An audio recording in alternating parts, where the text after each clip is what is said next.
안녕하세요. 저희는 국가환경교육센터 청소년 운영위원 류채림, 허소율입니다. 기후위기가 성큼성큼 다가오고 있습니다. 문제거리가 만연한 오늘날 여러분의 대피소는 어디인가요? 저희는 오늘 학교 환경교육을 기후위기 대피소 중 하나로 지목하며 정부를 대상으로 학교 환경교육을 의무화하고 환경교원의 자리를 마련해 주시길 요청드립니다. 목차는 다음과 같습니다. 환경 문제는 그 종류를 막론하고 가장 심각한 문제거리들 사이에서 배제할 수 없는 전 지구적 문제입니다. 우리는 당장의 미래가 달린 환경에 더욱 적극적으로 다가서야 하고, 올바른 기후위기 대응에는 환경 문제에 대한 전반적인 이해가 반드시 뒤따른다는 사실을 유념해야 합니다. 지속적인 교육이 이끌어낼 기후 문제의 직접적, 간접적 해결을 기대하며 환경교육은 앞으로 살아갈 청소년들에게 반드시 필요함을 강조드립니다. 환경부의 대한민국 환경교육 자료에 따르면 교육부는 6차 교육과정 개편에서 환경과목을 독립 선택 과목으로 채택하였습니다.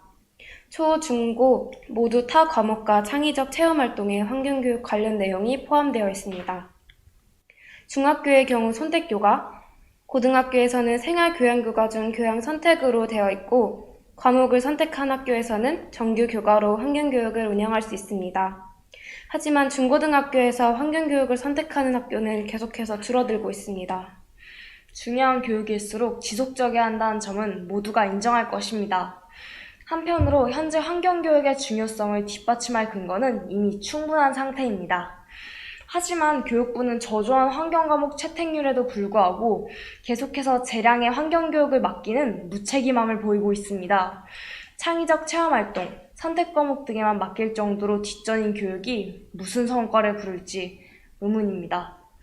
국영수와 같이 흔히 입시과목이라고 불리는 과목들은 빈틈없이 지속적이고 체계적인 교육과정을 따라왔지만 환경은 그렇지 않았습니다. 이것은 굉장히 모순적이고 기후위기가 가속화 중인 현 시대를 역행하는 흐름입니다. 현재 입시에 치중된 우리나라의 교육 문화가 환경교육 채택률이 낮은 주된 이유라고 생각했습니다. 많은 학생들은 당장 자신의 미래, 대학을 쫓습니다. 물론 입시에 치중된 우리나라 교육 문제는 누구의 잘못이라 특정하기 어려운 이해관계에 놓여 있다고 생각합니다. 하지만 계속해서 이 같은 상황에 굴복하고 진정으로 있어야 할 교육을 뒷전으로 내버려둘 순 없습니다. 이 입시 문제가 일정 부분 해결되지 않는다면 환경교육이 걸림돌로 다가오는 비정상적 상황을 초래할 것입니다. 따라서 입시에 치중된 교육 분위기에 다른 교육을 끼워 맞추는 일이 더 이상 있어서는 안 되며 이제는 입시에 치중된 교육 자체를 올바르게 바로 세울 시도 또한 필요합니다. 저희는 앞서 언급한 현 초, 중, 고 교육과정에 환경을 필수 단독 교과로 편성하여 주시기를 부탁드리는 바입니다. 환경교육의 비중을 확대하고 그 과정을 구체화하여 유년 시절부터 지속적이고 체계적인 교육을 제공해 주십시오.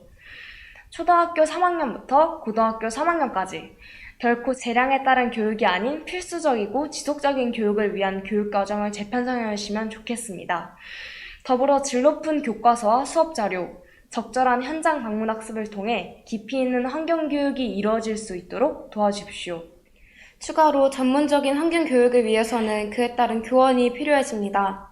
하지만 환경교사가 되고자 하는 사람들은 아직 많지 않습니다. 올해를 기준으로 우리나라의 환경을 전공한 교사는 전국적으로 35명입니다. 이분들을 제외하면 현재 환경교육은 다른 교과를 전공하신 선생님들이 같이 가르치고 계신다고 볼 수 있습니다. 환경교육을 채택하는 학교가 많지 않기 때문에 환경을 학문으로 인식하는 사람이 적다고도 볼 수 있는데 학문이라는 인식이 적은 상황에서 그것을 배우거나 가르친다는 생각을 하는 것이 그리 자연스러운 일은 아닐 것입니다. 또 현재 환경교육과는 전국의 공주대, 목포대, 순천대, 한국교원대에만 존재합니다. 전국적으로 분포되지 않고 있습니다. 따라서 개설대학을 늘리는 것에 집중할 필요가 있다고 생각합니다. 환경부에서 환경교사를 잘 길러내고 살려내고 싶다면 환경계열을 선택할 때 얻을 수 있는 이득과 배움에 앞선 혜택을 장점으로 만들고 어필을 하는 것이 중요하다고 생각합니다. 환경교원이 충분히 확보될 수 있도록 교육의 장을 열어주시기를 부탁드립니다. 환경교육을 단독 교과군으로 실시하기 이전까지는 사회 또는 과학 교과군의 환경 과목을 포함하여 사회 또는 과학 전공 교원으로 하여금 교육이 이루어지도록 하는 방안도 함께 고려해 주시기를 바랍니다. 환경교육 의무화는 공교육의 필요성 인식을 변화시키고 환경 지식이 모두에게 필수적임을 분명히 하게 될 것입니다. 이에 환경교육 의무화는 전 지구적 환경 문제를 인식하는 사회의 바람직한 대응이라고 볼 수 있습니다. 환경교육 의무화로 청소년이 빠르게 변화하는 사회에 발맞춰 나가는 건강한 시민의식과 행동력을 갖출 수 있길 바랍니다. 지금 이 순간에도 기후위기는 진행 중입니다. 언젠가 가까운 미래에는 지금과 같은 시도가 너무 늦어버린 순간이 올까 두렵습니다. 목소리와 행동으로 기후위기에 맞서는 시민의 존재가 힘을 잃지 않도록 도와주십시오. 교육부와 환경부의 힘이 사회에 어떤 모습으로 작용할지 바람직한 우리나라의 교육을 위해서 다시 한번 고민해 주시기 바랍니다. 이상으로 발표 마칩니다. 지금까지 저희는 르체림 허소율이었습니다. 고맙습니다.